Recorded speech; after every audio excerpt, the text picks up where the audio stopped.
Many years ago, in the beautiful village of Ogwashi, lived a young lady named Mera. Mera was very attractive. She was tall, had smooth brown skin, pretty eyes, and a balanced figure. But Mera had something that made her more famous than her looks.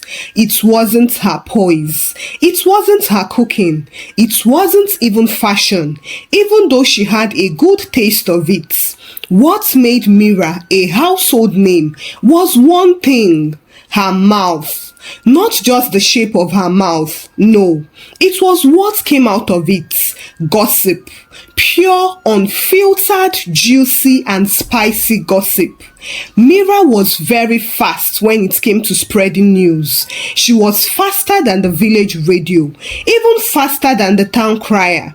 From morning till night, if there was any news in Ogwashi, whether true or false, Mera had either heard it first, added seasoning to it, or already spread it to at least 5 people. She didn't just talk. She announced like a megaphone. Even people in the next village knew Mera's name. One time, she traveled for her cousin's naming ceremony in a town 3 hours away, but within 10 minutes, she had already told people that the new baby had bow legs and that the husband had another child in Lagos. Mera called it a gift. Some people have long legs, some people have money, while me, I have long ears and a fast mouth. Is it a crime? Her mother was tired of her by now. Every day, she would shout in disappointment, "Mera, come here. Did I give birth to a radio station? Must you talk every time? Must you put your mouth in everything?" But Mera would laugh it off and say, "Mama, it is not how you see it though. I am only helping people stay informed." Informed about what, Mera? That Mama Chinyere's daughter got pregnant, or that I used to snore when I was pregnant with you. God will judge you, Mera. You better change. But Mera didn't listen. She never did, because in her mind, what was the point of knowing something interesting if you couldn't tell someone else? Her chest might just explode if she tried to box it in. Well, you see, Mera didn't just gossip. She collected the gist like a treasure. She had 3 strategies. First, every evening, Mera would sit outside her compound with a plastic chair, chewing granuts or pretending to read a Bible or a novel. But her eyes were on the road. If a girl passed by with a man that was too fine to be her brother, Mera would mark it down mentally. Then she would go to Ogwashi market, not to buy anything serious, so no. She would only buy small tomatoes just to stand near the busy women and listen. Then she would enter different stalls just to hear quarrels and then carry the news back home with full details. But that was not all. The church was another source for her never-ending gossip. Mera was in the ushering unit at church, not because she liked ushering, but because she got to stand by the entrance and observe everyone who came late, who sat alone, who had a crush, who wore the same shoe as last week. Nothing escaped her. Soon, the whole village started walking on eggshells. People were careful of what they said, and even the children were warned. If Mera asks you anything, just say you don't know. The men avoided saying hello to her, and women crossed the road to avoid her. One day, Mama Ada was overheard shouting at her daughter, "You say you saw a strange man following me to the back of my shop. Don't let Mera hear that, oh. That girl can spread gist faster than mosquitoes spread malaria." Yet, despite all the warnings, Mera's mouth only became busier. What made it worse was that she wasn't even mean. She was not a wicked girl, so she wasn't doing it to destroy people. She just loved gist. The juicier, the better. But One day, Mira's mouth finally ran into something her eyes could not see and her ears could not handle. It was a hot Saturday afternoon in Ogwashi. The weather was very hot, the kind of heat that made dogs lie flat on their stomachs and chickens hide under benches. The streets were quiet, except for one place, Mira's compound. She sat outside fanning herself with a broken hand fan, sipping cold zobo and pretending to read a magazine. But her ears were wide open. From across the fence, she could hear voices. Mama Doris was arguing with her teenage daughter, shouting something about a missing phone and a stolen SIM card. Mera leaned back and smirked. "Let me just keep this gist in my pocket first," she said to herself. "I will need it for later." Just as she was giggling to herself, she saw something that made her sit up straight. Coming down the road was Mama Sidi, an old woman who lived at the far end of the village. She hardly came out during the day. Most people said she preferred darkness. She wore a long faded wrapper, a red blouse with a torn sleeve, and walked slowly, dragging her left leg like it had offended her. Her head was covered with a thick scarf, and she held a small calabash tightly in one hand. Everyone in Ogwashi knew to respect Mama Sidi, not because she was rich, but because she was strange. She didn't talk to people. She didn't laugh at parties. She didn't join church groups. Some said she used to be a powerful traditional healer before she turned quiet. Rumor even had it that one man tried to cheat her in business 10 years ago, and 2 days later, the man's yam barn caught fire during raining season. People said it was her doing. Another time, a goat entered her compound and refused to come out again. The owner begged, cried, and even offered money, but Mama Sidi refused to speak. Weeks later, the same goat gave birth to 2 baby goats with human-looking eyes. Mera had heard all the stories, but as usual, she didn't believe any of them. "She's just a lonely old woman," Mera would always say. People fear her because they enjoy fear. But that Saturday, as Mama Sidi walked past her compound, Mera noticed something strange. The old woman stopped, looked at a flower in front of Mera's gate, and began talking to it. Yes, talking, not praying, no, not humming, but talking. Mera blinked. She rubbed her eyes, but it was real. Mama Sidi bent low and said in a soft, crackly voice, "Aha, you are growing well, my little flower. You missed me today. Don't worry, I'm fine.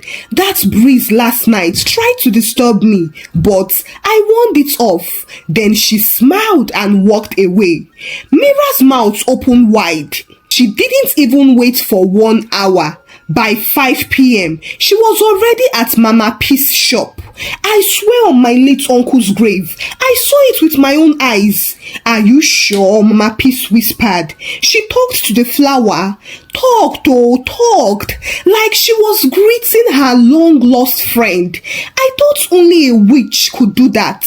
"Ewo," Mama Peace clapped. "Then it is true. My sister's husband's cousin once said that she talks to trees too." "Hey, she needs help," Mera added with a serious face. "Or maybe she needs to return to her village. We are not safe with her here." From Mama Peace shop, the gist flew to the saloon. From there, it flew to the church choir group. By the time the evening was over, at least over 30 people had heard Mera's version of the story.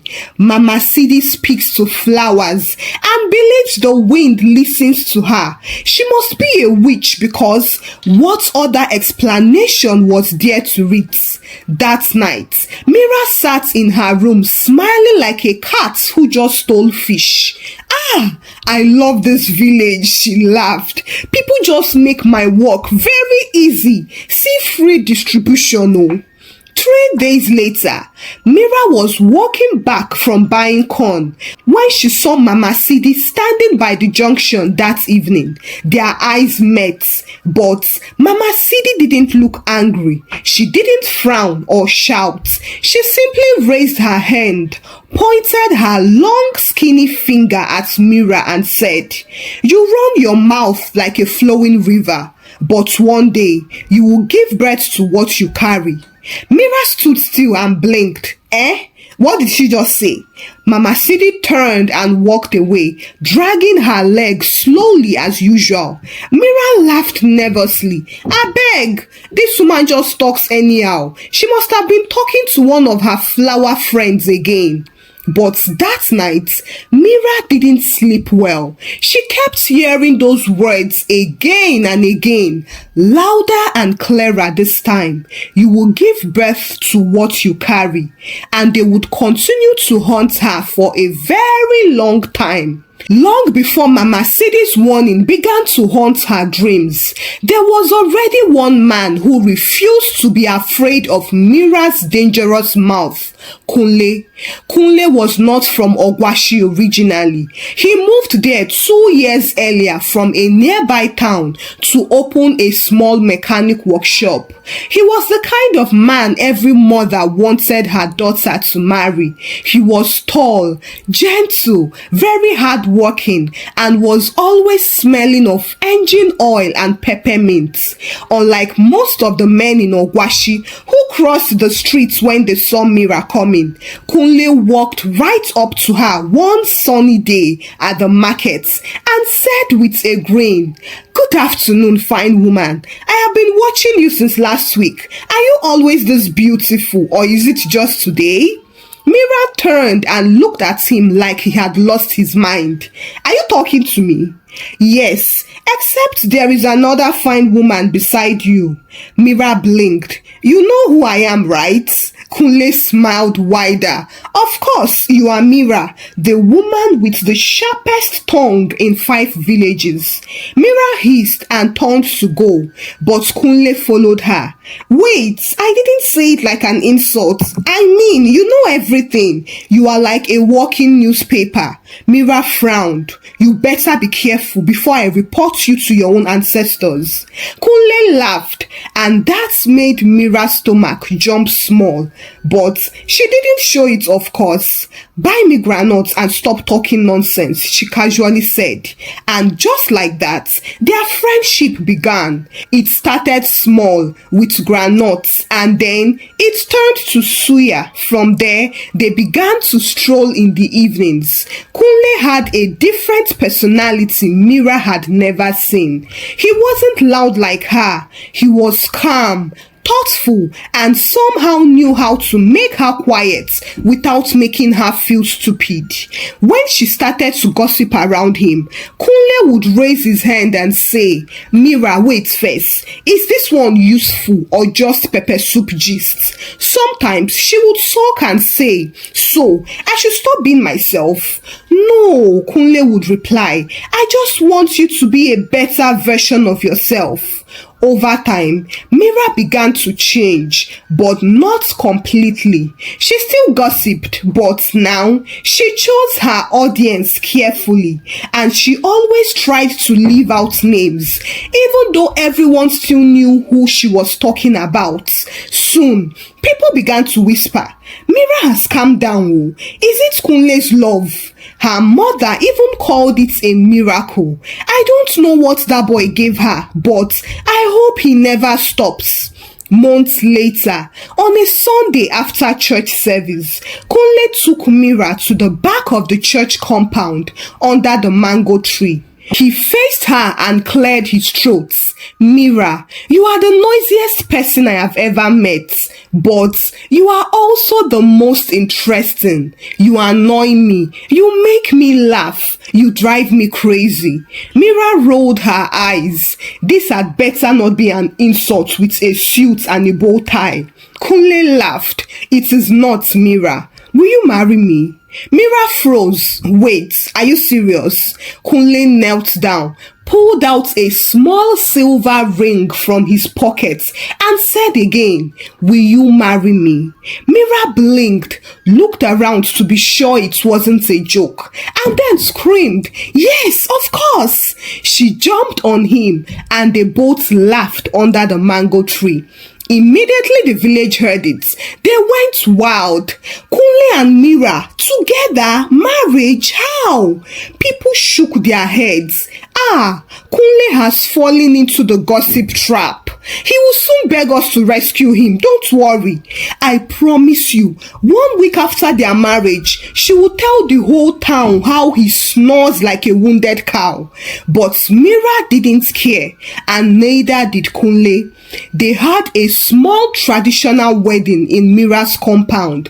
There was plenty of jollof rice, dance, and Mera even surprised people by not talking too much during the celebration. Her mother cried, not from sadness, but from shock. "She's really growing up," her mother said. "Maybe this mouth of hers will finally rest."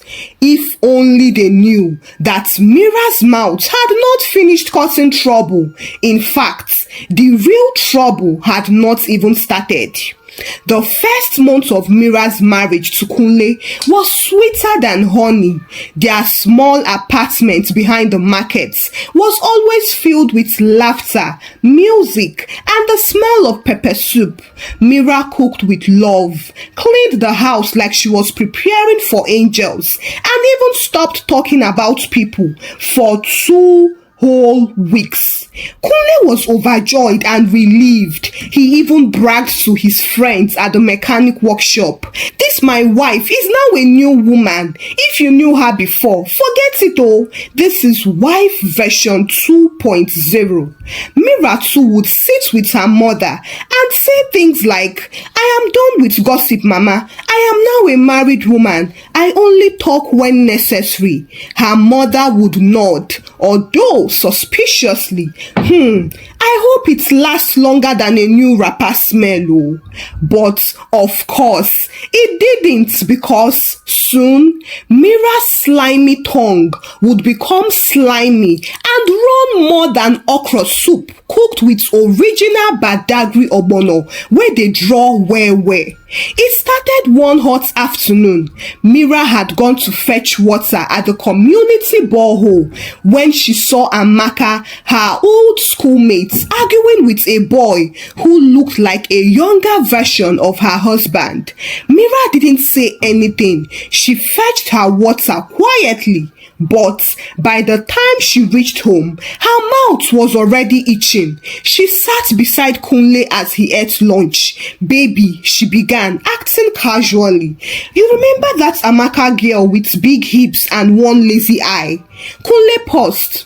"The one from your secondary school?" "Yes, I saw her just now. She was fighting with one small boy, and that boy looked exactly like her husband, but the boy was too grown to be her."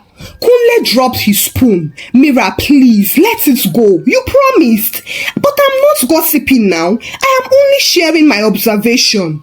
Kunle shook his head and continued eating, but Mera couldn't hold it in. That evening, she called her old friend Blessing. "Guess what I saw today? Amaka and one small boy with the same big ears as her husband." Blessing screamed. "Are you saying what I am thinking?" "I didn't say anything, no," Mera giggled. "I am just talking to my friend." Within 2 weeks, Mera was fully back to her job. The market women started avoiding her again, and church members gave her tight smiles and silent nods. One morning during sanitation, she told 3 women that the pastor's wife was secretly collecting tithes to be able to afford a new fridge. Most times, her news were just baseless and meaningless, just like this one, which wasn't even true. She had just imagined it because the woman posted a picture of fried rice and a chilled Coke. Kunle noticed the change immediately and called her one night. Mera, you are becoming yourself again. Oh. Mera frowned. What is wrong with that? But you promised you would change. I never said I would become a mute. Talking is not a sin. Kunle sighed. But your talking is causing problems. People avoid me now. They think I married trouble. That one touched Mera small, but pride wouldn't let her admit it. Well, if they don't like me, they can go and drink hot water. Mera, what? Please leave me. I am not killing anybody. I just talk. Kunle didn't argue again. He rolled to the other side of the bed and faced the wall. Mera lay awake that night, staring at the ceiling fan turning slowly above them. As she drifted off to sleep, she began to dream. In the dream, Mera was walking through the market, but no one could see her. She tried to greet people, but they ignored her. She tried to talk, but when she opened her mouth, flowers came out. Not just any flowers, huge red flowers shaped like human being lips. She screamed and ran off. But she saw Mama Sidi sitting under a mango tree, laughing softly at her. Mera, Mera, you planted words. Now your harvest has come. Mera shouted. What harvest? What do you mean? Mama Sidi pointed behind her. Mera turned and she saw a baby crawling towards her. The baby was chubby, soft-skinned and smiling, but the baby's lips were so big that they dragged on the ground. Mera screamed and woke up gasping for breath. Her body was soaked with sweat. Kunle sat up. Are you okay? Mera looked around the room in fear. I had a strange dream. I saw Mama Sidi. She said something about harvest and a baby with big lips. Kunle rubbed her back gently. Maybe it's just stress. Stop thinking about that old woman. But Mera didn't reply. She remembered those words again. You will give birth to what you carry. Suddenly, her stomach made a strange sound. And just like that, the very next week, Mera discovered she was pregnant. Now, pregnancy in Ogwashi was usually a joyful affair. Once a woman confirmed she was expecting, the news spread faster than morning harmattan. Gifts would start to pour in, mangoes from neighbors, and advice from every woman over 40 years. But Mera's pregnancy came like a secret and stayed like a mystery. The day she found out, she sat on the edge of the bathtub holding the test strip like it was a snake. She blinked twice when she saw positive. Kunle was in the sitting room fixing the remote when she stepped out and whispered, Kunle, I am pregnant. He turned sharply. Eh? Are you serious? She nodded. Kunle jumped up and shouted, Yes, oh, God has done it. He lifted her and spun her around while Mera laughed, trying not to throw up. It was the first time she had felt truly happy in months. But that happiness didn't last long. From the first month, Mera noticed something was strange. Her belly grew faster than normal. By the end of the second month, she looked like she was already 4 months gone. Her back ached like she had been pounding yam for 3 days, and her feet swelled. She couldn't even sleep at night. To make matters worse, the dreams returned every night. Sometimes it was Mama Sidi sitting in a chair, rocking a baby with giant lips. Other times, she saw herself at the market carrying her unborn child on her back. But the baby lips were so big that people ran away screaming. She would wake up panting, sweating and crying. Kunle tried to comfort her. It's just hormones. Pregnant women dream a lot. But Mera knew better. Something wasn't right. It wasn't long before the market women noticed. Had you seen Mera's stomach? She looks like she's carrying triplets. I heard she fainted last week. Maybe it is because of all the people she gossiped about. Probably she had used up all her strength for gossiping.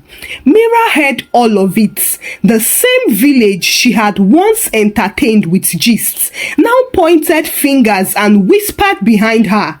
They were now the ones gossiping about the famous village's gossip. And strangely enough, she didn't even feel like talking again. Her strength was gone, and her sharp tongue was now dull. One Sunday, she passed out in church. She was rushed to the hospital, but after examination, the doctor confirmed the baby is okay, but the pregnancy is unusual. We need to watch it closely. By her 7th month, Mera could barely walk. Her stomach looked like a ripe watermelon. Even her mother was afraid to talk too much around her for fear that the belly would burst. I have never seen a pregnancy like this before. Mama Mera whispered to Kunle, "You people should better go to a prayer house." Kunle agreed. He took Mera to 2 churches, 3 herbal women, and even a fasting mountain, but nothing changed. And then one night, Mera had the worst dream of all.